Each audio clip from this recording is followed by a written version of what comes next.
はい、皆さんこんにちは。立花さゆりです。いきなりですが、それ常識だと思って使ってる言葉、実は非常識かもしれないです。今日は常識のようで非常識な言葉3つを分かりやすくご説明していきます。では結論からいきます。1つ目です。つまらないものですが、そして2つ目です。すみませんです。そして3つ目、はいです。今日はこの3つを分かりやすく順番に説明していきます。そしてこの動画の最後の方にですね、さゆり先生の小話っていうコーナーがあります。私が日常で感じたこと、そして気づきなどをお話ししております。皆さんよかったらぜひ最後まで見てください。そしてまた皆さんにお会いできるように、今のうちにチャンネル登録といいねボタンよろしくお願いします。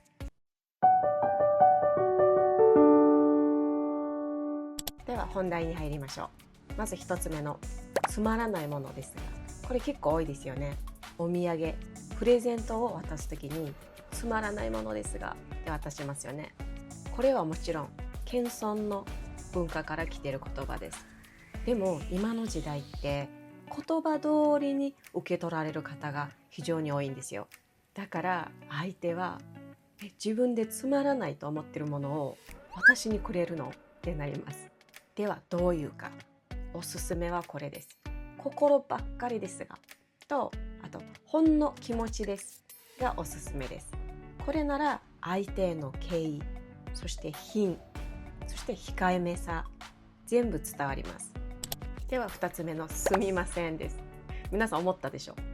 すみませんって言ったらあかんのって聞いてください。これ非常にもう何でもすみませんで済ましてる人が非常に多いです。例えば相手があなたに何かしてくれました。でその時にすみませんって、それ謝ったらあかん。感謝しなさい。でなんですみませんっていうのか考えたんですよ。また謙遜なんですよね。なんか気使わしてしまってすみません。なんかこんな私なんかに気使わしてしまってすみませんですよね。これだと自分を下げすぎてます。自分に価値がないみたいに。私たちって自分のことを大切にしないといけないです。大事にしないといけないです。なので謝罪ではなくて感謝なんです。ありがとうなんです。ありがとうございますなんです。ここで少しだけ話がそれますね。皆さん感謝のセラピーって聞いたことありますか？英語で Gratitude Therapy って言うんですけど、日常の中でありがとうっていうのを意識的に増やすことで幸福感の向上、ストレスも減って不安も減るんです。これが実際に心理学的にも認められてるんですよ。つまりですよ、ありがとうっていうのはただの言葉ではなくて脳と人生を変えるスイッチなんです。そして私は少しスピリチュアルな視点も大事にしてます。ありがとうっていう言葉は人にだけではなくて見えない存在にも届くんです。そういうエネルギーの言葉なんです。魔法の言葉なんです。なのでみんなでありがとうありがとうありがとうありがとうっていっぱい言っていきましょう。はい、では3つ目のはいです皆さん思ったでしょ。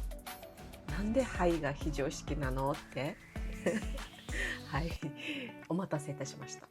はいって言ったって、これはありがとうに対してはいって返すのは非常識だと思います。これは賛否両論あると思います。これ特に若い子で多いんじゃないかなと思います。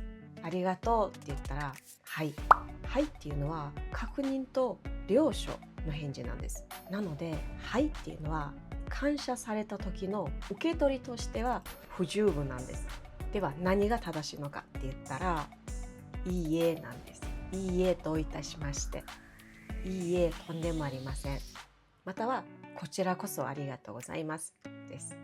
こういった謙虚さを含んだ受け答えが理想です。実は私以前若い従業員の方にありがとうって言ったらはいって言うんですよ。止まりましたね。なんで最近の子みんなはいなんやろうと思いながら思わず聞いちゃいました。ななんではいなのって、はいの続きは何って言ったんですよ。では今日の話をまとめます。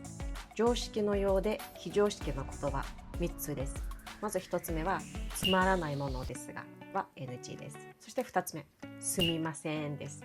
すみませんは感謝には使わないことです。そして3つ目です。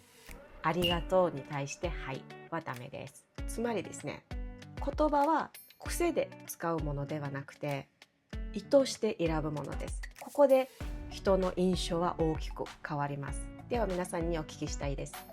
つい使ってしまっている言葉ありましたか？まずつまらないものですが、そしてありがとうの代わりにすみません、あとありがとうに対してはい。もしあったらぜひコメントで教えてください。はい、では続きましてさゆり先生の小話コーナーです。どうぞ。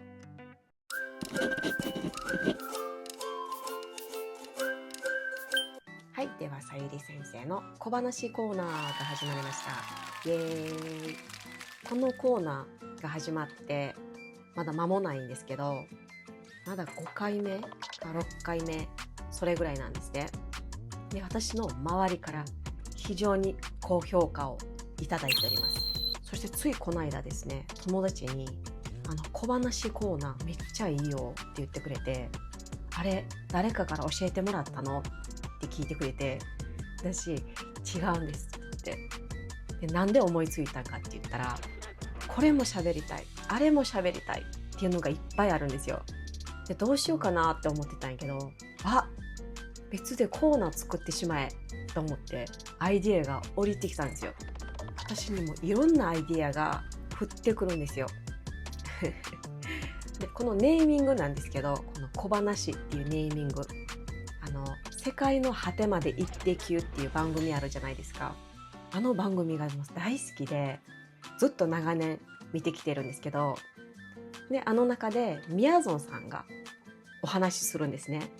子供時代の話とかお母さんの話とかするんですね。で、それがまた好きで見てたんです。で、あれからこの小話っていうタイトルをパクりました。はい、認めます。はい、以上でさゆり先生の小話コーナーでした。はい、皆さん今日の動画いかがだったでしょうか？ぜひいいねボタンと、そしてチャンネル登録、そしてベルマークもオンにしてください。ではまた次の動画でお会いしましょう。さよなら。